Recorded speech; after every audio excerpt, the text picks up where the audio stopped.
So good evening, everyone. I am the coordinator of the James Hassall family line, and I have that position by way of default. No one's offered to take over. So if you know of anyone or feel inclined, just tap me on the shoulder anytime you like. I was sharing a page before, and I will provide it to whoever. It's my introduction, and I thought that I would provide you with my full name, which is Rowland John Hassall. I'm a son of Rowland Patrick Hassall, who's son of Rowland James Hassall, who's the son of George Ernst Hassall, who's the son of James Hassall, and he's the son of Rowland Hassall, the original. Welcome, cousins and everyone else. My auntie Sheila always said many hassles, but no problems. And since we have people joining from the full spectrum of social, political, and religious groups, it behoves us to provide each other with everyday politeness. It is becoming the increasing custom and is only polite to acknowledge the original owners of the land, Australia. We do that and thank them for sharing their land, never ceded. Our lives in Australia we owe our lives. I've typed this incorrectly. We owe our lives in Australia to the missionaries and British colonisation, which is a checkered history and still evolving. The Hassalls were missionaries and leaders in the early life of the colony of Australia, and I, for one, look forward to this continuing into the future. Here we are. Welcome, everyone. And this evening, I welcome George Turner, the current owner of Wootong Vale. And I'm now going to hand over to him to tell us his story of Wootong Vale, which was established by James Hassall in 1855. And the only other thing I'd say is remember the second Sunday in December from 11 a.m. until later at Wattle Park in Riversdale Road, which will probably be the next gathering of the James Hassall line. Thank you. It's over to you, George. Good evening. Thank you. I'll correct firstly that your introduction is we don't own Wootong Vale. Wootong Vale is an area or like a country region, and the old Wootong Vale homestead, which I think James Hassall brought up the family, is just down the road from me. So I'm talking to you from Wootong Vale. I was raised at Wootong Vale. My grandfather was a soldier settler, and our association with the Hassalls, I guess, is that we live on Hassall Creek, which was named after the Hassall family in Wootong Vale. So I've got a background in land, being a land surveyor, so I come across old survey plans and land administration maps, and I thought I'd start talking this evening about this one, which is the parish of Conongwatong, which actually includes, it's a subdivision map in essence. It includes Wootong Vale. Whoops. This map marks the land that was owned by James Hassall, I'm assuming. I'm talking to you from here where hopefully you can see my cursor floating around. So there's a creek here that we know as Hassall's Creek, and that's still called Hassall Creek. And our family owns about 4 of these parcels here, 4 or 5 of them. The land boundaries have slightly changed, but it was a pretty big run that James Hassall had. That the original Wootong Vale homestead is just here, next at the bottom of this road. I'll see if I can bring up Google Street View and we can have a look where that is. So he crossed over the road too.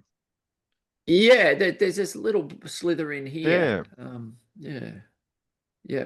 So a lot of these roads, when they were surveyed and are shown on this map, weren't always built as roads. They're, in essence, were created by survey and by the land survey apparatus, if you like, of the Crown trying to subdivide land and sell it off. So I'm assuming when James Hassall owned the land back in the 1800s, it would have been pre-fences. So farming's evolved with technology, and one of those technologies was wire that came to the district. So he would have been farming, I would think, with his family, with the use of shepherds and moving mobs of sheep around, and shepherds staying with the animals. We have a paddock on our farm, which would be just in here, that we call Shepherd's Grave. So it could have been an old shepherd who died there, or was buried there at least, and as an employee of one of the Hassalls, or James Hassall. Now, I've sort of meander around a little bit. There was a recent thing that came up on a local social media group, and this here is a connection to the Hassall family and Wootong Vale. The spelling's no good, so this is a interpretive sign at the Longreach Stockman's Hall of Fame, and it talks around this chap here, Cole Smith, but there's a mention here of William Hassall, and taking the horses up to the Northern Territory. So in 1872, Mr. William Hassall sold Wootong Vale Station and Mr. Walter Laidlaw. So it'd be great. I don't think some of that, well, one, the spelling's not correct, but I don't think that's all correct. James obviously died. I think Catherine must have kept on farming for a little while.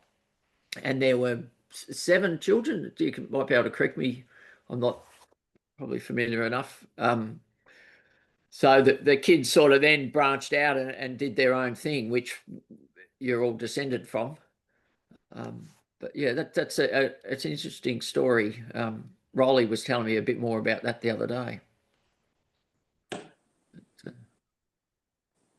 I went to the Stockman's Hall of Fame and didn't see that. Yeah. Disappointed him, as I'll just have to go back. Yeah, that'd be great. I'd like to see it get correct with my association with Wootong Vale, but it's I guess it's a great bit of Australian history, and it's great that the family and the It says in there that he wrote to his sister Mary and niece Annie, and these letters, in short, describe his trip to Port Darwin and also describe his 4 years and 2 months, working, and then you've gone down a bit. Sorry, working for a private contractor on the Overland Telegraph line. Yeah. Great story. Yeah. It is. And they certainly didn't have the highway across the top like they have now. No, it would have been, well, we could probably date that trip in terms of when Burke and Wills headed up there. I don't think it would have been very many years after some of those first exploration trips. Yeah. So it's very early. So there's a couple other things I'll jump to. There's I'll have to see if I can share another screen. I'll just drag this across and see, can you see that, or is that still showing the last thing I had up? It's still showing the last one. It's showing the last thing. My experience is you have to stop share and go to the new screen. Yeah, I might. So the other thing I came across was I was doing a survey up the road for a reserve called Giant Rock. I'm not sure whether Giant Rock will be visible on this parish map.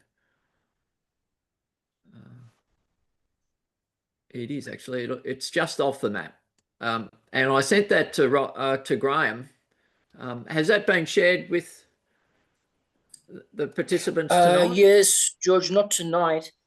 We shared it with the family line when you first sent it out but we didn't think to share it again tonight. Great. Yeah, that's really interesting. I think that's around the same time, 1872. I'm not. When did James die? Does anyone remember? Remember that? 1862, maybe? 61, 62. Yeah. 1862. Yeah. Very good. And what do you know about James? Let me read you something. Yep. James is as normal, walking at a steady pace, doing neither good nor bad, cares for nothing to do him justice, I must say, is not a wild or openly wicked, yet without a thought or care takes no delight in his books or in any kind of employment, unless a ride on the farm. That's how they described him when he was 16. Yep. And later on, there was a less flattering description of him about Yep. seeking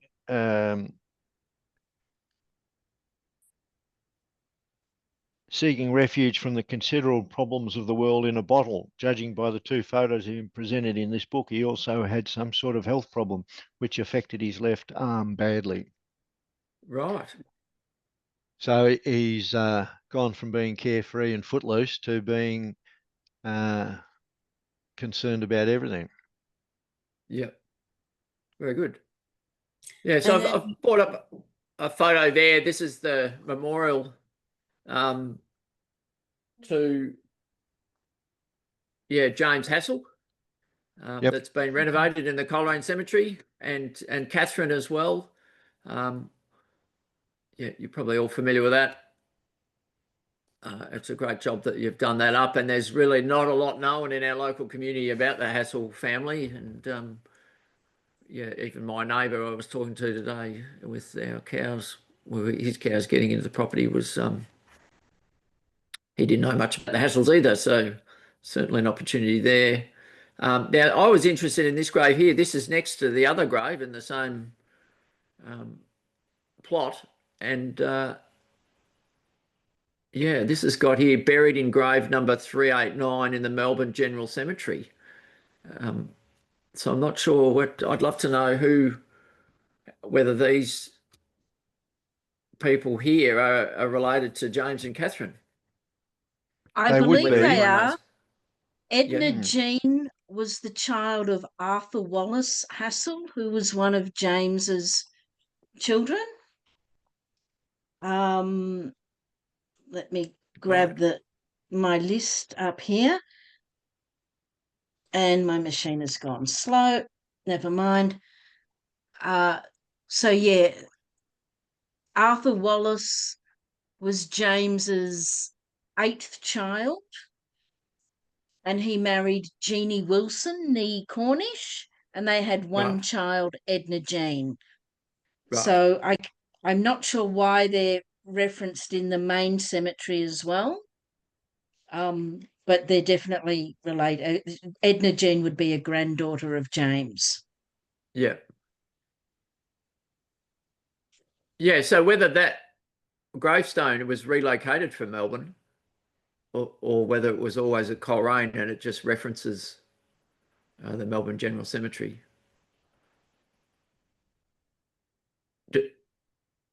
Is there any knowledge Doesn't of it that? just mean that, so there's two graves, it's not just that like the parent died in Coleraine and the child died in Melbourne, so they didn't end up getting buried together? Or? Yeah, well, go ahead. No, I was just thinking it may have been buried there because of the relationship between the father and the son, and they're having spare availability in the grave plot. Yeah.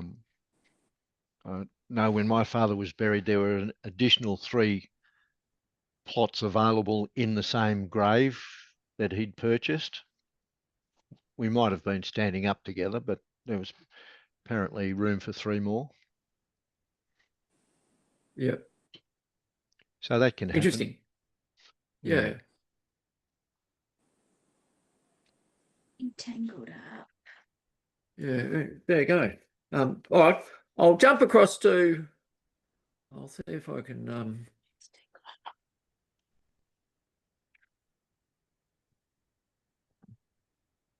don't know how to What? stop. Anyone know how to, I can stop sharing my screen? There's usually a red button that says stop sharing. Oh, here we go. Yep, very good. Thank you. Found it. Right. I'm just going to share across now to Google Maps. There we go. So here we have Google Maps showing an aerial view. So this is Wootong Vale. This is the area that of the parish plan I was showing you before. So this is our property in here with the creek and our shed and the Shepherd's Grave I was talking about before. So if we come down to here, we've got a road called Douglas Road. So I know this house here as Wootong Vale Homestead. And if you're ever in the area, I can put you into contact with Mr. Beaton if you wanted to go and have a look where James and Catherine would have resided. And it's quite... Stephen hasn't done much with it. He grew up here. His father was a soldier settler, but you can see here what Wootong Vale looks like in the green and the spring. And that house there is Wootong Vale Homestead, where the Hassalls were based. So get a better view of it. So it's nothing palatial, but it's I haven't been in it since I was a long time ago when I was very young. Yeah, so that may be of general interest to the folk to. Yeah. It needed a lot of bedrooms for 8 children and parents. Yeah, that's right. Yeah. Yeah. The book And says I guess that, he wasn't. Yeah. What was the age span of those children, and how many were born at Wootong Vale, and how many arrived in Wootong Vale? Not sure. The mother held onto the property until the kids finished school, and then she had to sell it. And I think they moved to Rainbow, where my grandfather was born. Yeah. But she lived there for 10 years after James died. So she had a few. Our great grandfather was born there and died when he was 1 year old, his father died. Yeah. I haven't got my book with me. I think it was George, is it? Yeah, that's him. Yeah. Yeah. The other interesting thing I caught on to the other day is my sister's just moved back from overseas and she's got a job working as a teacher at Geelong Grammar. And I was reading through the Hassall family history book, and I think it was Rowland or several of the children. A few of them went to Geelong Grammar. Geelong Grammar, yeah. And I think they were some of the very first students at Geelong Grammar. They were. One of the things that family, I don't know what you call it, myth or stories has it, is that the Western District farmers had nowhere for their sons to be educated. So they wanted to establish a school. And of course, their association with the London Missionary Society or the Methodists and or the Anglicans led them to establish the Geelong Grammar. And in support of establishing that school, they sent their children there, or at least the boys. Things were a bit different in those days. Yeah. Yeah. So if my sister finds out anything more about the Hassalls, I'll at Geelong Grammar, I'll let you know. Yeah. So I was just going to bring this up. This is the creek that we live on, and there you go, Hassall. Now it's called Hassall's Creek at the moment, but I think on the maps it should be just called Hassall Creek. So that's something else that perhaps could be amended, because I don't think with geographical names you can't have apostrophes or so ownership is not inferred. So not that James or the Hassall family owned the creek, but for a lot of people it's it's too difficult just to call it Hassall Creek. It has to be Hassall's. Yeah, George, does it run all year as a creek? Is it very big creek? Or does it turn into billabongs? Yeah, it has started to stop running because of the dry times. That's a very good question. I do have a very old cadastral map, and I can't put my finger on it at the moment, that says that the water in Hassall's Creek, or the flow of Hassall Creek, is permanent. But the last couple of years it's stopped with the drought. But there's also been a change in the way the land's managed. We've fenced off a lot of the creeks, and that fencing's introduced vegetation, and it's also silted up the creeks. So you can see here's a classic example. This has got all fenced off with reeds. So that's changed the behaviour of the creek and the behaviour of the water for a good reason. This is another area of the creek that's just fenced off here, and this pocket here, you can see the erosion that's just been fenced off this year. We're planting 2,500 trees, and that's on one of the areas of the creek. Wildlife in there? Is wildlife coming back? Yeah, we've got plenty of wildlife. Yeah, plenty of wallabies. They eat the trees. When I grew up, there was no wildlife because there was no trees, and now we've brought the trees in. We've brought the wildlife that eat the trees, and it makes it a very difficult job to plant the trees. I know. Anyway, it's all maybe good. That could be, maybe that. Oh, it's my thing not working. No, we can hear you, Mary. Oh, we can hear you. Yeah. Maybe that could be one of our excursions, is to go tree planting on Hassall Creek. Oh yeah, I'd be in Absolutely.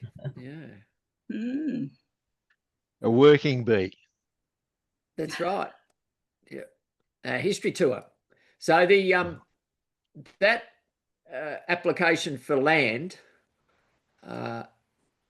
with Rowland, I think it was, that was over this parcel of land here, which now is a state reserve. It's Giant Rock. That's another thing you could do if you did come to the area, is walk up and have a look at Giant Rock, and that is applicable to that land application from Rolly, who I think, reading the land grants, didn't actually end up with the land. Yeah, so there you go.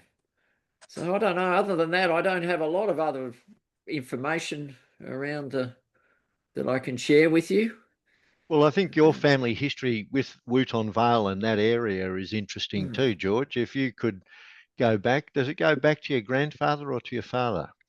My grandfather. So the properties were huge to start with. There was obviously Wootong Vale Station, it would have been called, and then south of us there was McConaughey Creek Station, and then the Swan family had Conongwatong, and you've got these things here called preemptive rights. So the White brothers were the first to take up land, and the Hentys. The White brothers were notorious for massacres with Indigenous folk.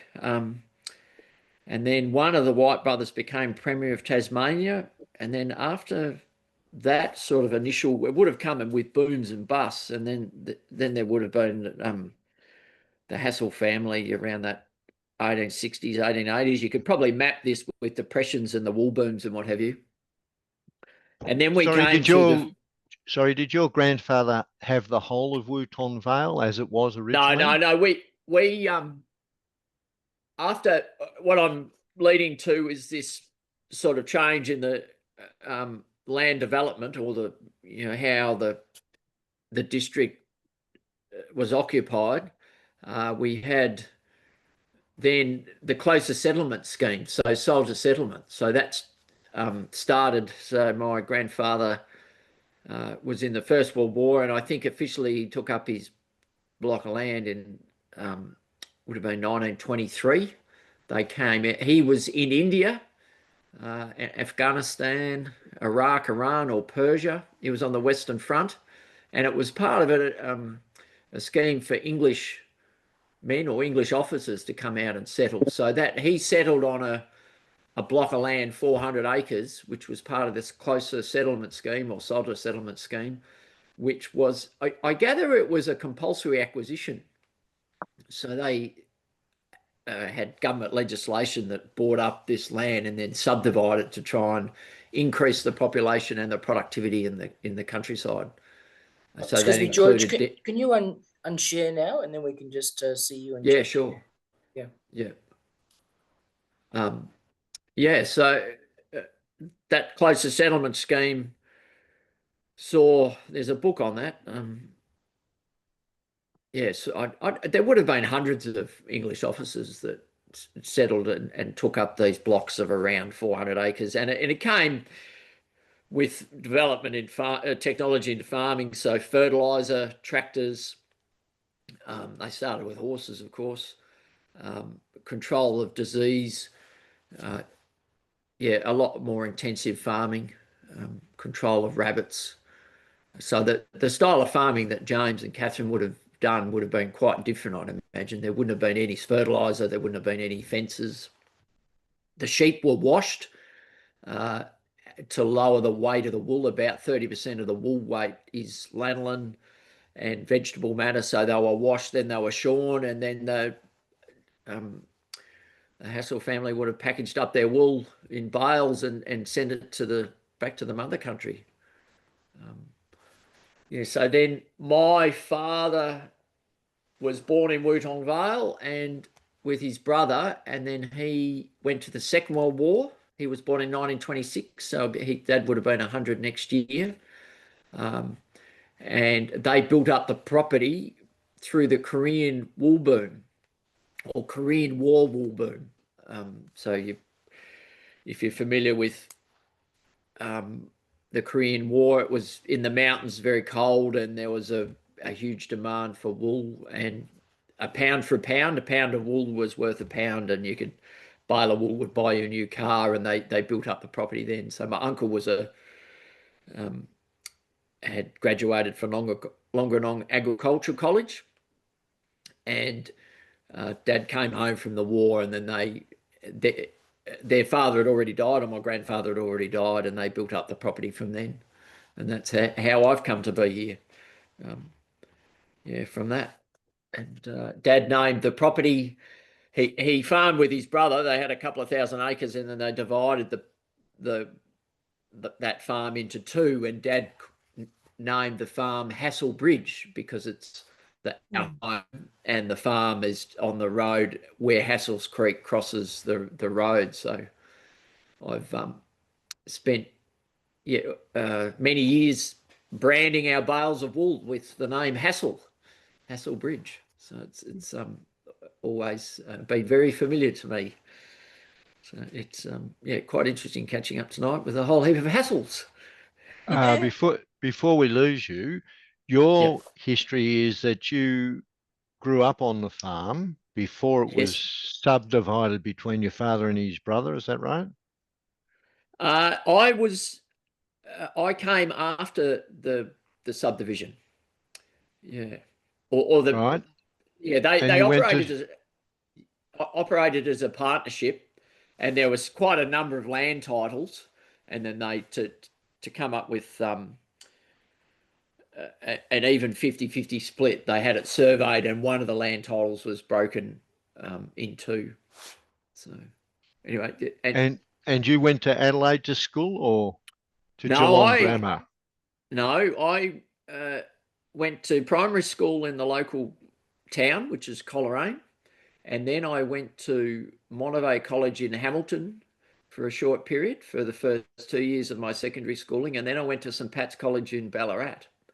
So Dad was an Anglican and Mum was a Catholic, and Mum sent me to mixed school, so I went to St Pat's in Ballarat as a boarder for the last 4 years, and then I went to Melbourne University, where I studied and did a degree at Melbourne Uni. And then after then, I came home and worked on the farm for quite a few years. And then from that, I've headed out and sort of pursued a surveying career. So you did surveying? You did surveying at Melbourne Uni? That's right, and you worked in Adelaide? Yes, I followed a girl to Adelaide. and Yep. I landed there in 2001 and had a family starting in 2004, and my youngest one's just left school, and that's brought myself and my wife back to the farm. So we've been back at Wootong Vale farming, living here for about 5 months. So Mum died about 3 years ago. So yeah, It's excellent. yeah. So I did.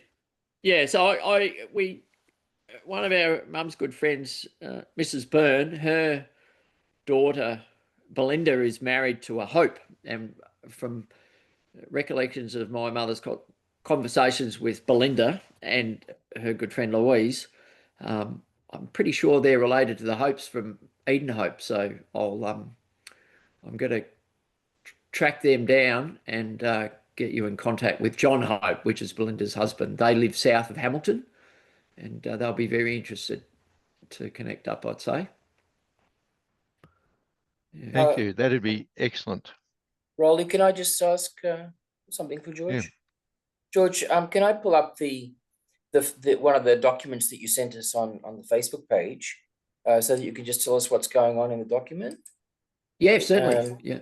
I don't think I can make it larger. I'm not sure, because I think that's from the Facebook page. But you sent this. Yeah. Can you tell us what's going on in this document? And you said, oh, you've got a few of these sort of older documents of Hassall family history. How did you come by these documents? And what have you got there?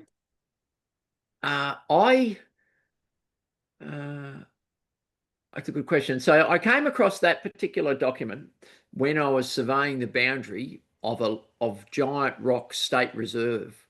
So Giant Rock is public land, and it was reserved. It's not state reserve, it's a scenic reserve. It was reserved by the government for public use for scenery, because it's quite a unique feature, geological feature. And in doing that survey, I've got to, as a licensed surveyor, I've got to gather all the evidence so I can then adjudicate where the boundaries on the ground. So, and those land records, in this case, comprised of this document here. And I found that, or located that, in the State Records Office. And it would have been referenced by a number, which was marked on the parish maps, or the parish map I was working on at that time. So the parish map I had shared with you before, I'm just looking now, it doesn't have any land record office numbers on it, but some of them do. And then you can look those up, and all of the land dealings associated with that particular parcel are stored in a file and kept by the State Records Office. Right. So in this case here, I think it's a land grant application. So in a lot of cases, land was surveyed but never sold by the Crown, and when it was sold, you would usually apply for the land to buy it. And I'd say in many cases that the government wanted to see that the right person bought the land, in that they were, going to farm or develop it, or for whatever reason. Yeah, so that document there. So you can't get that any larger? No, I'm just on the Facebook page, so I don't. Well, yeah. Gee, let's see so if I I think can. Rowley translated that. That's in magnificent copperplate, of course. It's quite hard to read, but I think Rowley, you had transcribed that.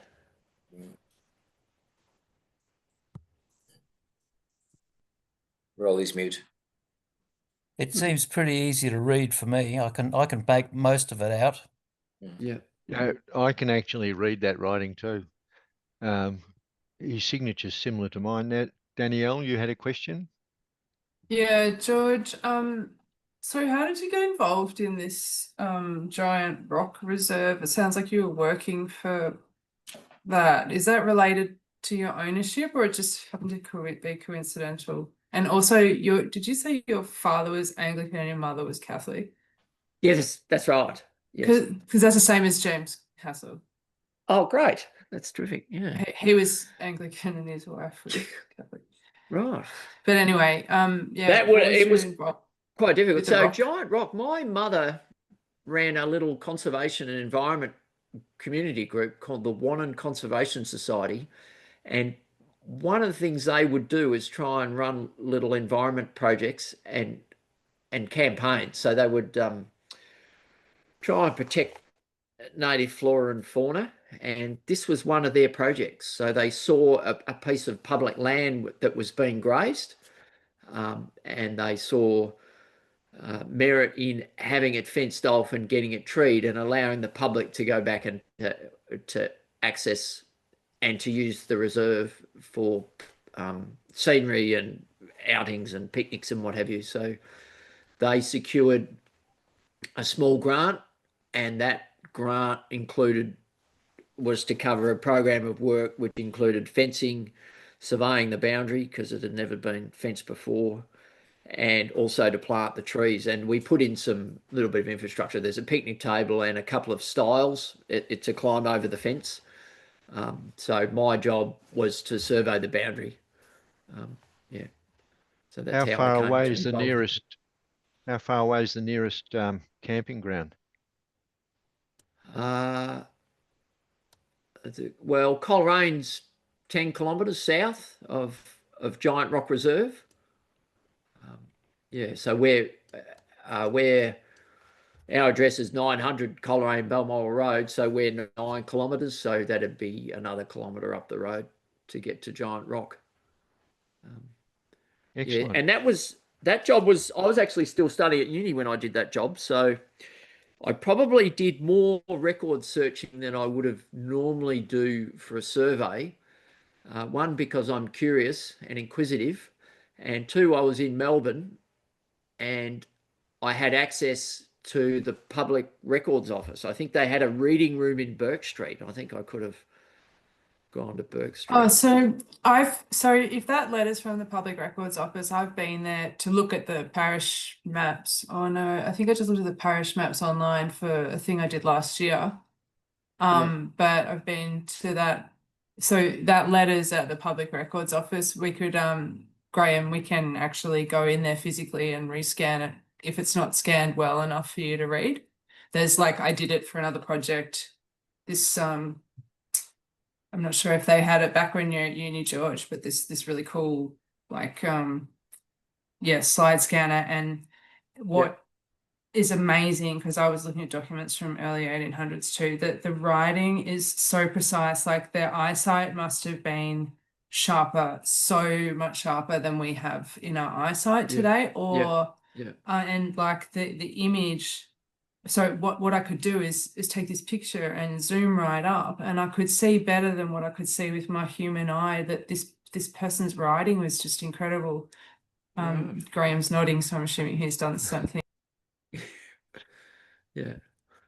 Yes, a lot of detail is lost with the scanning that was done earlier on. I think scanning and the colour in new scanning has meant that digital records are far more visible.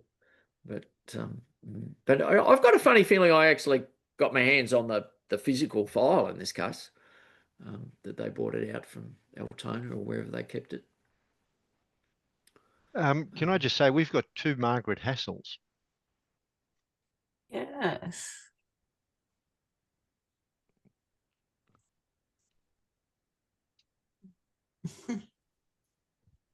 You can't have too many. That's right. Margaret Hassall. Yeah. Can you see me, Margaret Hassall? The new Margaret Hassall.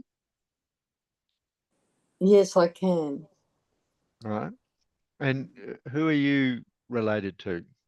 I'm married to Richard Hassall, who is a great-grandson of James Cusack. I sent you an email last night and another one today. My apologies. I've just got the email today. Still echoing it. Yeah. Margaret. Which is good. Yeah. married to Richard. Where are you living? Hurston in Brisbane. Ah, right. Did I meet Richard at the reunion last year? I don't think so. Last year he would have been too unwell, but we both went to the one in Sydney in the 1990s, I think it was. 1998. Mm. Right. Well, welcome. Thank you. All right. Rowland, can I just mention something? Yeah. James line descendant Don Hassall. Some of you may have seen a post I put on Facebook. Became a great grandfather just a few months ago, and his genealogical code is AEIFD. So I just mentioned that he's a James line descendant, and he lives up at Mullaney in Queensland. Well, that Donald Hassall is a first cousin of Richard's. Yeah, I thought so. I did mention that James was a bit footloose.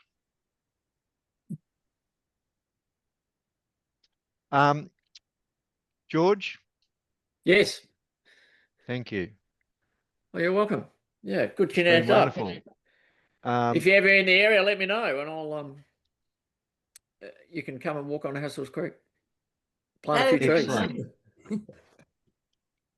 Knock on the door. I actually have a photo of my son at Hassall's Creek long before I knew you were there. Yeah. It was in 1990, the year Collingwood won its first grand final. That's how I remember it. Thank you very much for talking to us tonight. Yeah. I'm sorry. I wish I had been a bit better prepared, but you just caught me on the hop today. A few emergencies. Well, yeah, you can blame your neighbour for that. That's right.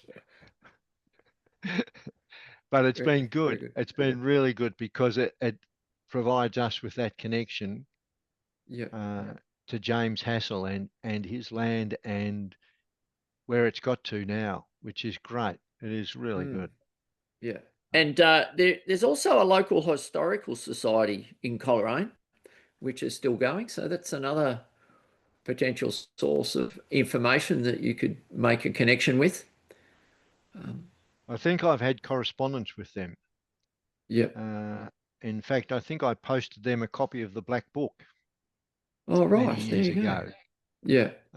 It might be in their library. I can't remember whether I was trying to organise it or I actually got it done, but then my brain's full, so I can't remember everything that's in it.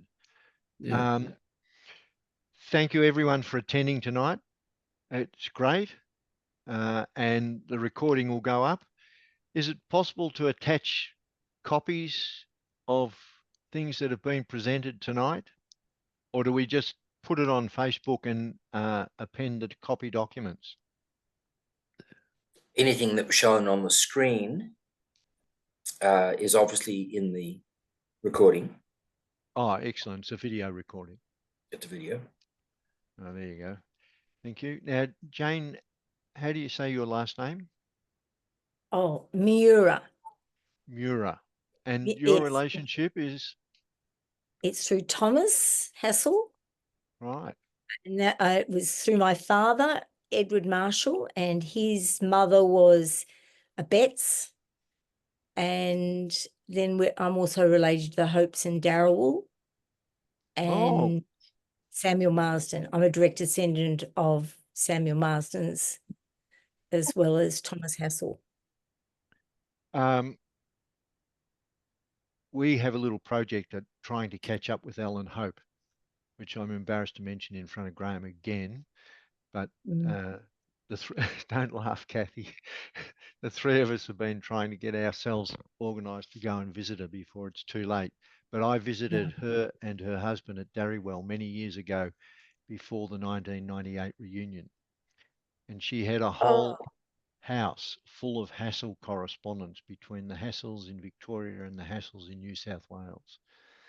And what I'm hoping to do is buy a storage unit and put it all in there for my grandchildren. I'm in touch with Ellen, I spoke to her about 3 weeks ago. Yep, she's good. She's good. We correspond. I wondered if she had the ability through one of her children to join in one of these sessions. Well, because we I know sent her an email invite. Oh, did Is you? that right, Margaret? Yep. We sent her an email What, invite. was Yes, that we only did, yeah. yesterday? Sorry, though. Yeah. Yes, it was only You yesterday. have to give people who aren't dad, like older people, they need like 3 weeks notice. They might not check their email every day. I know. Sorry, that's what happens when your daughter's in the room. So. Yeah, that's what happened to me.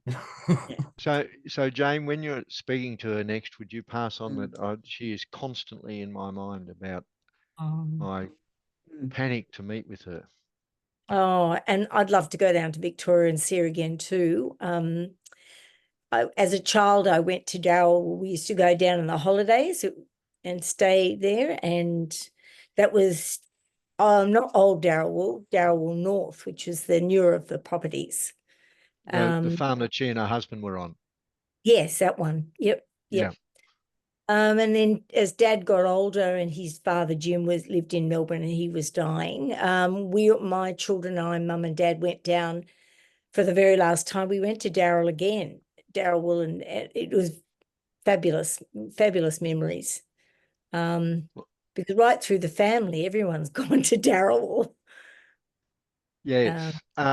You've been there too, haven't you, Alison? Darryl? Yeah. No, I haven't. My sister has. My sister right. has. And so the one in WA. No, the other one. There's one in Victoria.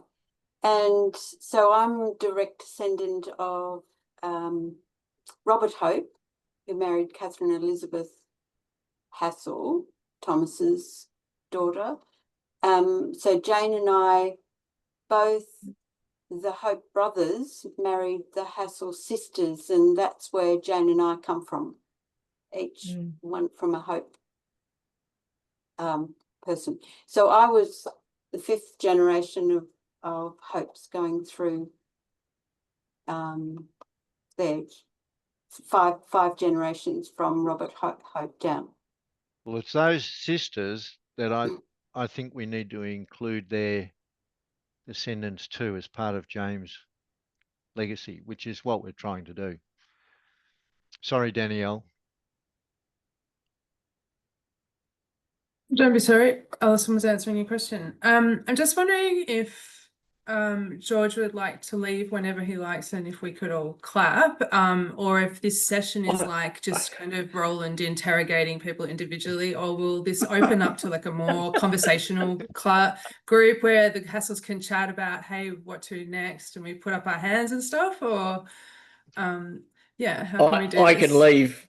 I'm finding this very interesting, particularly now that you've started talking about stay if you want, Hope. but mate, and I feel that our good family friends in the Burns who have married a Hope, I think, I can see that there's that you must be related to John, I think, but anyway. If you can get them to agree to provide us with their contact details and including an email address, we can invite them to the next meeting too. Yeah. If they could give us a little blurb about how they're connected, that'd be great. Yeah, sure. Yeah. I agree with my daughter Danielle that we should applaud George for his presentation tonight. So clapping hands, everyone. Thank you very much. Very good. I haven't had dinner, so I might leave and say it's been a pleasure. Thank you very much. Thank you again, George. Thank you very much. much. Thank you very much.